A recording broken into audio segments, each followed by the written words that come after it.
Hello everyone, I am blooming fire और आज मैं आपको पढ़ाने जा रही हूँ इंडियन फिलोसफी का एक बहुत ही प्यारा और खूबसूरत कंसेप्ट जो है ऋण, सत्या और कर्मा। इसको हम यूजुअली साथ में समझा देते हैं। बेसिकली ये 3 इंडिविजुअल टॉपिक्स हैं जिन्हें हमें समझना बहुत ज़्यादा ज़रूरी है इंडियन फिलोसफी के तहत, right. So the interconnected web, और ये तीनों बहुत ज़्यादा कनेक्टेड हैं आपस में। क्या है? ऋण, सत्या एंड कर्मा। हमें पता है ऋण क्या होता है? डेप्थ यानी कर्जा, सत्या यानी ट्रुथफुलनेस, सच्चाई, ठीक है। एंड कर्मा मीन्स जो हम करते हैं वो हमें भुगतना पड़ता है, ठीक है, अच्छा बुरा सब कुछ। तो this is what these three particular topics are. Now, ancient Indian philosophies offer a profound understanding of life's ethic and our place in the universe.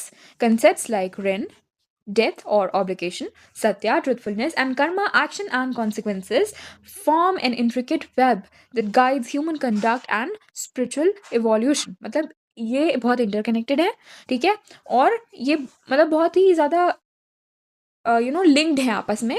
और इससे हमारा स्पिरिचुअल एवोल्यूशन होता है। अगर हम इन चीज़ों में बेहतरी करते हैं, दुनिया हार्मोनियस चलती है, ठीक है।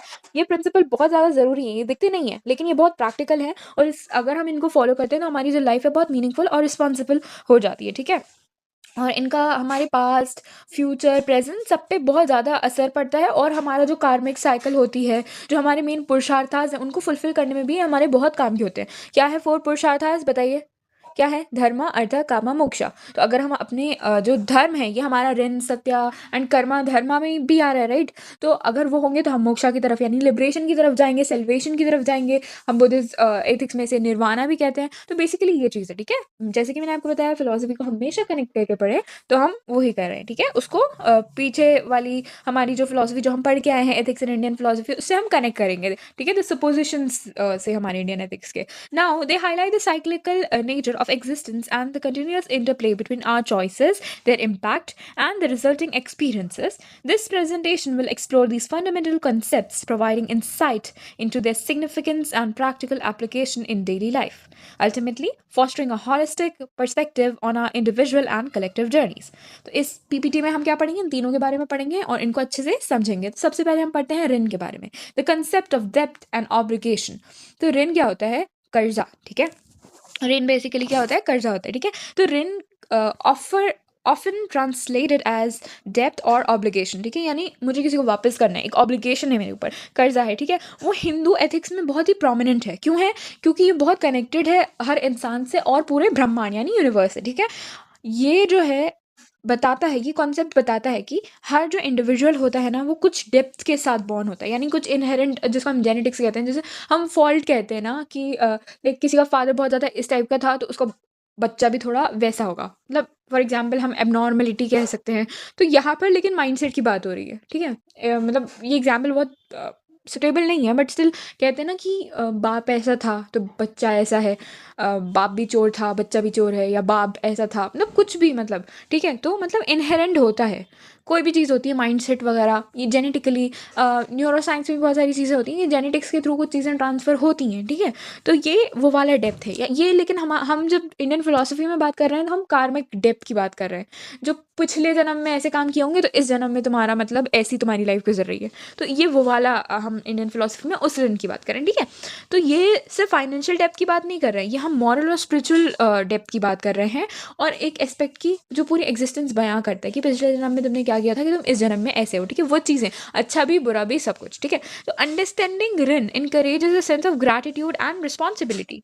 मतलब इसको समझने से आपको एक शुक्रगुजारी आपके अंदर आती है और एक रिस्पॉन्सिबिलिटी आती है कि नहीं यार, मुझे बेहतरी की तरफ बढ़ना है, मुझे अच्छा करना है, ठीक है। इंडिविजुअल जो होते हैं ना, वो अपनी सिर्फ सेल्फ सेंटर्डनेस से हटके एक ऐसे एक्शन पे जाते हैं जो कलेक्टिव हो। सिर्फ अपनी इंडिविजुअलिटी की फिक्र नहीं करते, वो दूसरों को भी देखते हैं, दूसरों की मदद करते हैं, क्योंकि उन पे एक डेप्थ होता है, ठीक है। देखिए, जब ऋण की बात आएगी तो हम कुछ यज्ञास पढ़ेंगे, काइंड ऑफ डेप्थ। तो उसमें बहुत टाइप्स होते हैं, तो उसमें से मतलब मैं एक तो एक्सप्लेनेशन के लिए बता देती हूँ जितना यहाँ पे ज़रूरी है। तो जो हम यज्ञ पढ़ेंगे ना, उसमें ये है बेसिकली कि ऋण यानी डेप्थ। तो उसमें कई तरीके के डेप्थ होते हैं। कुछ में होता है डेप्थ टू यूनिवर्स, कि आपको उसकी देखभाल करनी है, आपको अहिंसा करना है, ठीक है। कुछ मतलब होगा कि आपको अपने जो एंसेस्टर्स हैं, उनका डेप्थ है कि उन्होंने आपको ऐसे किया, उनकी जेनेटिक्स से अगर आपके अंदर अच्छी चीज़ें आई तो उनके लिए कुछ रिचुअल्स करने हैं। तो बेसिकली उस टाइप का सीन है रिन वाला, ठीक है? आई होप आपको समझ में आएगा। तो ऐसा है, ठीक है? It reminds us that we are recipients of countless gifts from our ancestors, देखिए यहाँ लिखा भी हुआ है, नेचर एंड सोसाइटी, और ये हमारी ड्यूटी है कि हम उन्हें पॉजिटिवली रिटर्न करें, ठीक है? तो द कंसेप्ट ऑफ रिन underpins the idea of selfless service and continuous contribution, fostering a harmonious society and a balanced ecosystem. How beautiful! तो देखिए कितनी खूबसूरत बात यहाँ कही गई है कि बेसिकली रिन सिर्फ फाइनेंशियल डेप्थ नहीं है, ये अंडरस्टैंडिंग के लिए कितना अच्छा है। अगर हम इसे लिटरली ना माने, मेटाफोरिकली अगर फॉर एग्जांपल देखें, जबकि कितना अच्छा कॉन्सेप्ट है, आपको लिटरली वैसे मानना चाहिए और फॉलो करना चाहिए कि आपको चीज़ कितनी अच्छी चीज़ सिखा रही है कि आप अगर ऐसा मान्यता अपनी रख लेते हैं कि मुझ पे डेप्थ है कि यार मेरे लिए मतलब किसी ने अच्छा किया होगा तो मैं नेचर की हेल्प करूँ, सोसाइटी की हेल्प करूँ, अपने एंसेस्टर्स के लिए रिचुअल्स करूँ, like you know it's not about merely rituals or something. You can just pray. You can pray for them if you believe so, right? So Ren ended over here. Now we are going to study about the Satya, the power of truthfulness and integrity. Satya means truthfulness यानी सच्चाई, ठीक है? ये foundation है virtue Indian philosophy की, ठीक है? ये फाउंडेशन है और वर्च्यू है इंडियन फिलोसफी की, representing not just adherence to factual accuracy but a deeper commitment to integrity, honesty and authenticity in thought, word and deed. Like कितना खूबसूरत बात है यहाँ पे। देखिए ट्रूथफुलनेस जो है, सच्चाई जो है, ये नींव है इंडियन फिलोसफी की, ठीक है? और ये सिर्फ एक फैक्ट नहीं है कि सत्य बोले तो ये हो जाएगा, नहीं, ये हमारी कमिटमेंट होती है, इसमें हमें रहना पड़ता है, ठीक है? और ये ज़्यादा मेहनत वाली है क्योंकि इसमें इंटीग्रिटी लगती है, इसमें हम सच्चाई हमें बोलनी पड़ती है, हमें अपने थॉट्स में भी ऑथेंटिक होना है, जो मैंने बोला है उस पर करना है और उस पर खरा भी उतरना है। ये नहीं कि बस मैंने बोला उसको फॉलो अप नहीं किया, नहीं। Action speaks louder than words, यही बात है कि align your words with your actions and then you are being truthful, then you're following the true satya, okay? So it is about alignment with universal truth and expressing it without causing harm, ठीक है? How beautifully it is explained that it is about the alignment with universal truth and expressing it without causing harm, okay? The practice of satya extends beyond mere verbal honesty. It's not just about saying something and not following up. No, it's not about that. You need to follow what you said. You know, if you said I'll be coming at 9 p.m. or whatsoever, the time shouldn't move to 9:01. Okay, the time shouldn't be 9:01 and you're like, hey, I'm here. No, if you said 9 o'clock, you should be there at 9 o'clock. That sort of satya is required to be truthful enough. You will have to be universally truthful. If you're saying something, it should be applicable to universe. That's the kind of satya which is accepted by most of the people. Okay, so that is what we are learning about. Okay, so now it demands courage to speak truth to power, humility to accept truth, and wisdom to discern truth from illusion. एक बहुत देखिए, एक इंसान जो झूठ बोलता है ना, वो झूठ बोलना उसके लिए बहुत ईजी होता है, लेकिन सच बोलना उस मोमेंट पे जहाँ आपको पता है कि यार अगर मैं सच बोलूंगा मैं फंस जाऊंगा, बट फिर भी आप बोल रहे हो, तो ये कितनी अच्छी बात है कि आप ट्रुथफुल हो, ठीक है? क्योंकि इसमें ज़्यादा करेज होती है सच बोलने में, तो और इसमें हम्बलनेस, ह्यूमिलिटी चाहिए होती है आपको कि आप सच एक्सेप्ट कर रहे हो। कभी कभी क्या होता है ना, आपको पता है आप गलत हो, लेकिन आपके अंदर ईगो इतनी होती है कि आप उस चीज़ को मानने के लिए तैयार नहीं। तो वो ये बता रहे हैं यहाँ पे कि देखो ग्रोथ, जो असली ग्रोथ माइंडसेट है ना, हमेशा एज अ फिलोसफी स्टूडेंट हमें ग्रोथ माइंडसेट की ओर बढ़ना है कि हमें क्वेश्चन करने चीज़ों को फिर अपने हिसाब से लेना है, ठीक है? लेकिन और जो ग्रोथ माइंडसेट है वो कैसे आपके अंदर डेवलप होगा, वो ऐसे ही डेवलप होगा कि आप अपनी गलतियों को लें, ठीक है, और उस पर काम करें। अगर आप कहेंगे ना no I am not wrong but you are, so that is just hypocrisy. इससे किसी का कुछ नहीं जा रहा, आपका कैरेक्टर खराब होगा, आप अनस्टेबल बन जाएंगे। इसके बहुत ड्रॉबैक्स हैं आपके खुद के लिए, क्योंकि आपका सबकॉन्शियस जो जो आप कॉन्शियस में करते हैं, आपका सबकॉन्शियस वही चीज़ें बनता है और आप वैसे ही इंसान बनते जाते हैं। तो I hope nobody wants to be a bad person, right? So that is what it is. तो be truthful, okay? It takes more courage. उसके बाद जो है ना, जो सत्य होता है ना, सत्य मतलब कंसिस्टेंसी, मतलब मैंने कहा उसको फॉलो अप किया, मैं ये बार बार करूंगी तो कोई मुझ पर भरोसा कर सकता है, ठीक है? Because trust these days is very difficult, so you need to build it, okay? So satya is fosters trust and then it builds a strong relationship. मुझे पता है कि नहीं यार, इस इंसान ने बोले कर लेगा, मैं उसमें भरोसा कर सकती हूँ, ठीक है? But if someone is like मैं कर दूंगी, हाँ मैं बिल्कुल करूंगी, और when it's time they don't show up, I will never trust them, right? Anybody would not. So that is what it is. So you have to be very truthful, right? ये जो है एक एथिकल डिसीजन मेकिंग का एक बहुत ही important aspect है, कि आपका जो डिसीजन है वो भी आप सच पे लेंगे तो कितना अच्छी बात होगी वो, ठीक है? It is believe that consistent practices of सत्य eventually leads to an inner state of purity and an unshakeable connection to higher consciousness. Beautiful, मतलब आपके अंदर एक सुकून होगा, ठीक है? आपके अंदर कॉन्फ्लिक्ट नहीं होगा, और एट दी एंड इससे आपकी बहुत बेहतरी होगी। क्यों? क्योंकि आपका एक अपनी कॉन्शियसनेस से एक नाता बन जाएगा कि नहीं यार, आई am not that bad, sort of thing, कि नहीं यार मैंने कम से कम अच्छा किया। You will have piece for your self, ठीक है? Let them feel what they feel about you, let them think what they think about you, that is there particular psyche, that's their brain, they'll live with it. But you are pure, okay? You are happy, you're peaceful, and it's okay. It's okay. It's not on me, it's on them. Let it be. So you are more, happier. And the whole life is about searching for happiness, peacefulness. So why not just be peaceful, right? So that is what it is. Satya is teaching you. Like truthfulness it is teaching you. Mindfulness. Truthfulness is teaching you mindfulness. Remember this. It's very important in Indian philosophy and so in psychology, okay? Where one's word become powerful and aligned with cosmic order. Now, this is very important. If you are into, manifestation psychology, even in Indian philosophy, you see, if you follow your words, okay, and if your words align with your action, आपके साथ ऐसी-ऐसी चीज़ें होंगी जो आप सोच भी नहीं सकते। अगर आप जेन्युइनली मैं आपको बता रही हूँ as a psychology student also कि अगर आपने कुछ बोला कि नहीं यार मैं ये करूँगी और आप अपने आप को कंटिन्यूअसली फ़ॉलो अप कर रहे हैं ना, आपके सबकॉन्शियस में हैबिट बन जाएगी। यानी आपका जो एक ब्रेन होता है ना जिसके बारे में आप अवेयर नहीं होते, जिसकी आपको नॉलेज नहीं होती, उसमें हैबिट बन जाएगी नहीं यार इसने कहा है ना मुझे ये फ़ॉलो अप करना है, वो कैसे भी कराएगा। ठीक है?